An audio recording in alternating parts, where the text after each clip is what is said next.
Approaching the person with vision loss, you should always initiate the greeting by identifying yourself. If you already know the person, you can only say, "Hi Anu, it's Smriti." Offering your assistance, you should always ask first. If so, gently touch the back of the person's hand with your arm as an indicator to take your arm. The person you are guiding will take your arm just above the elbow, placing their fingers on the inside of your arm and thumb on the outside. This is a very natural way for two of you to be connected. Never take the person's hand or try to pull or push away. Holding either right or left arm is fine. The person's grip should be comfortable and well relaxed enough.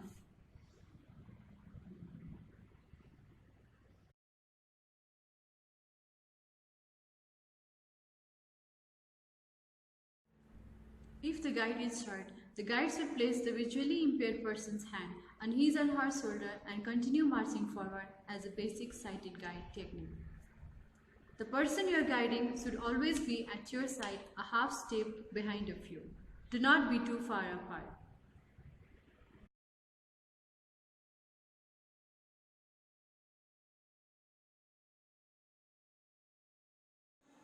Bring the visually impaired person to the chair and tell him which way the chair is facing. Now the visually impaired person should move his free hand to follow the back of the chair down to the seat if the chair is empty.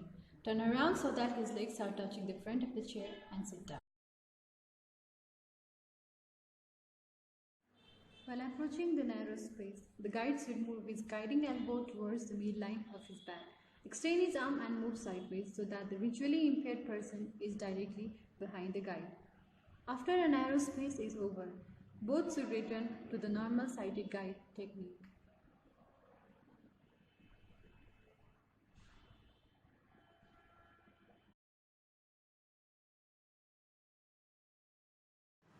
While approaching the stairs, the guide should stop right in front of the stairs so that the visually impaired person is one half step behind. If there is railing or banister, he or she can be made to follow it. Climb the steps in a normal way with the visually impaired following step behind.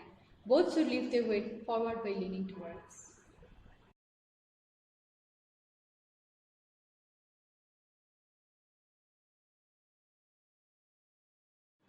Similarly, while descending the stairs, same procedure should be followed as ascending. However, both should lift their weight backwards by leaning a bit back and return to the normal sighted guide technique after descending the stairs. Whenever there are pits, holes, or any other obstructions, like taking a short jump, the guide must announce it and also indicate the rough width and depth. The sighted guide must always remember that the visually impaired person is not hearing impaired, so he or she should use his normal tone of speech.